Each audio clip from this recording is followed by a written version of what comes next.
और इधर पुतिन का सब्र जवाब देने लगा है, क्योंकि सिर्फ 3 दिनों के बाद यूक्रेन युद्ध को 2 साल पूरे हो जाएंगे। अब तक न रूस युद्ध जीत सका और ना ही 2 साल बाद यूक्रेन सरेंडर के मोड में है। नाटो देशों से एक बार फिर हथियारों का जखीरा आ रहा है। लॉन्ग रेंज के हथियारों के साथ फाइटर जेट आने वाले हैं। ऐसे में रूस 62 साल पुराने एक फॉर्मूले को लागू करने की तैयारी कर रहा है। डर है कि 62 साल भले ही अमेरिका और रूस के बीच परमाणु युद्ध टल गया था, लेकिन मौजूदा हालात में वो कहानी फिर दोहराई जा सकती है और अंजाम भयंकर हो सकते हैं।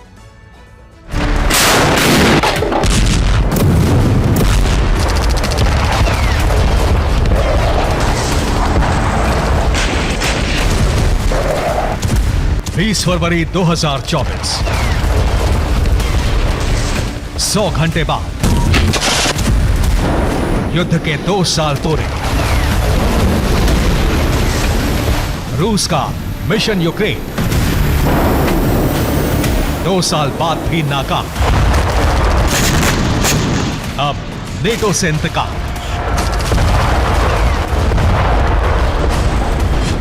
2 साल पहले 24 फरवरी दुनिया के लिए एक बुरी खबर लेकर आई थी। 2 साल पहले इसी दिन यूक्रेन में रूस ने पहला धमाका किया था।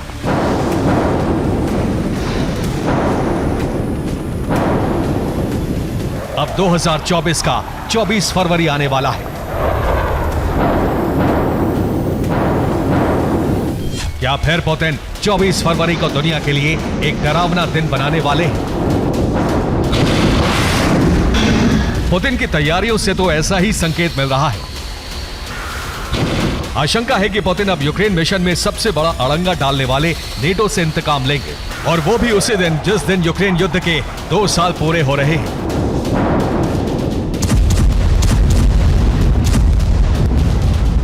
तो क्या 24 फरवरी 2024 को एक महायुद्ध की शुरुआत होने जा रही है?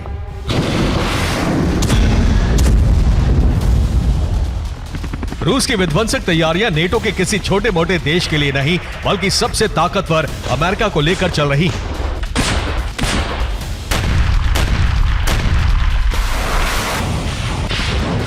एक हफ्ता पहले ही एक रूसी नेता ने पुतिन से गुजारिश की थी कि अमेरिका के करीब परमाणु हथियारों की तैनाती की जाए। क्यूबा, वेनेजुएला और निकारागुआ में मिसाइल तैनात हो। ब्रिटेन में अमेरिकी परमाणु हथियारों की तैनाती का जवाब दिया जाए।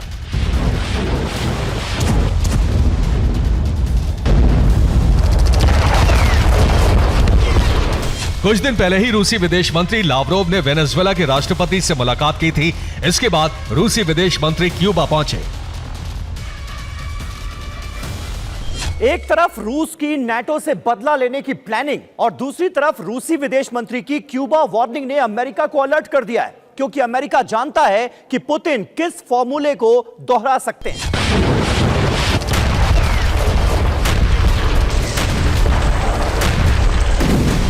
क्यूबा रूस के लिए बेहद अहम साबित हो सकता है, क्योंकि यही वो जगह है जहां से रूस ने अमेरिका को दहशत से भर दिया था।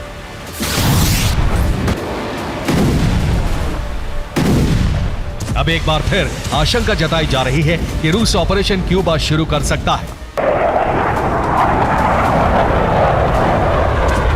तब दुनिया रूस को यूएसएसआर या सोवियत संघ कहती थी।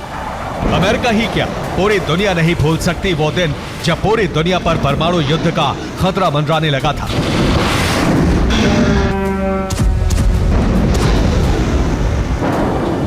रूस की घातक मिसाइलों की तैनाती अमेरिका के बिल्कुल करीब कर दी गई थी।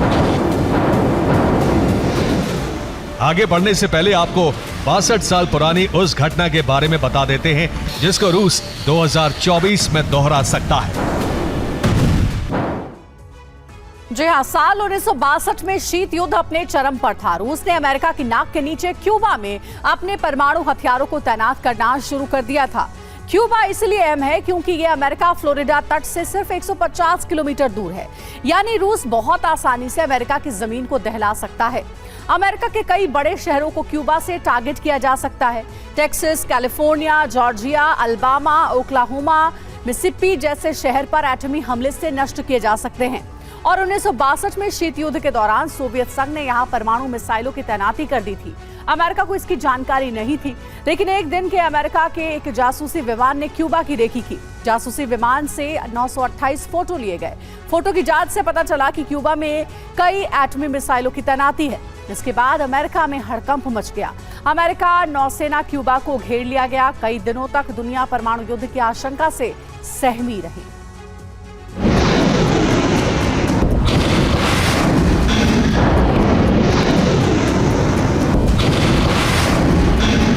तनाव चरम पर था। लग रहा था कि बस अब परमाणु वॉरहेड मिसाइलों वाला युद्ध शुरू हो जाएगा। लेकिन 14 दिनों बाद रूस और अमेरिका के बीच बातचीत हुई और कुछ शर्तों के साथ संकट टल गया। रूस ने तब ऐसा क्यों किया था? वजह थी 1958 में ब्रिटेन में परमाणु हथियारों की तैनाती, फिर 1961 में तुर्की में परमाणु हथियारों की तैनाती। अमेरिका ने इटली में भी परमाणु मिसाइलों को तैनात किया था। 1961 में तुर्की और इटली में 100 परमाणु मिसाइलें तैनात की गई थी।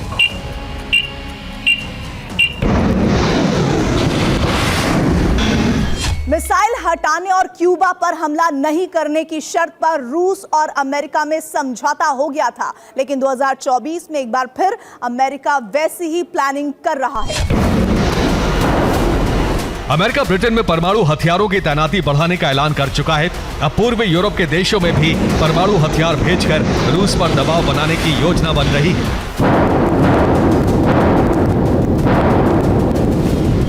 ऐसे में रूस का क्यूबा का रुख करना इसी का जवाब माना जा रहा है। पुतिन के पास फिर ऐसी कई वजह हैं जो रूस को क्यूबा में परमाणु मिसाइलें तैनात करने के लिए उकसा रही हैं। बाइडेन का यूक्रेन को लॉन्ग रेंज हथियार देने का ऐलान। नेटो यूक्रेन को F-16 फाइटर जेट भेजने वाला है। स्वीडन को नेटो की सदस्यता देने की तैयारी चल रही है। जर्मनी से टॉरस और फ्रांस से स्कैल्प मिसाइलें भेजी जा रही हैं। यूरोप में रूस के करीब वाले देशों में अमेरिका की सीक्रेट परमाणु तैनाती होने जा रही है।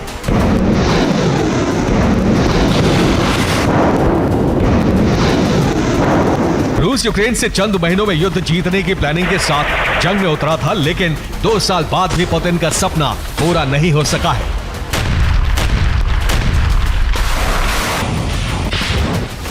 पुतिन की बेचैनी बढ़ने की वजह है क्रीमिया और रूस के अंदरूनी इलाके में लगातार हो रहे गोरिल्ला प्रहार, जिससे रूस को बहुत बड़े नुकसान का सामना करना पड़ रहा है।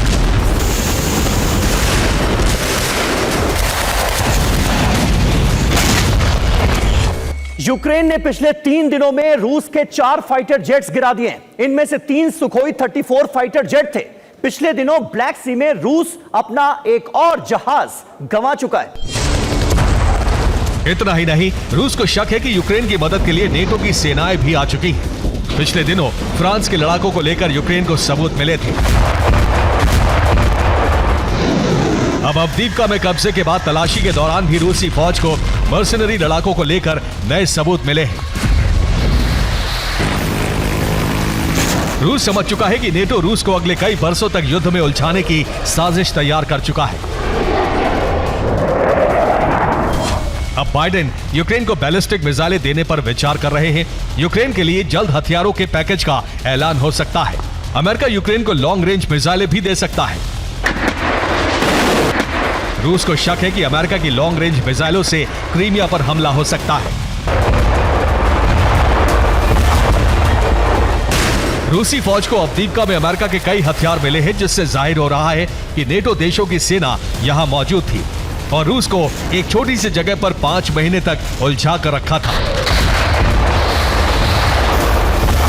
अमेरिका को जवाब देने के लिए अगर फिर रूस ने क्यूबा फॉर्मूला इस्तेमाल किया तो इस बार परमाणु युद्ध का टलना नामुमकिन है। 62 साल पहले दहशत का जो दौर चला था वो इस बार बहुत लंबा हो सकता है। Bureau report, TV9, Bharatvarsh.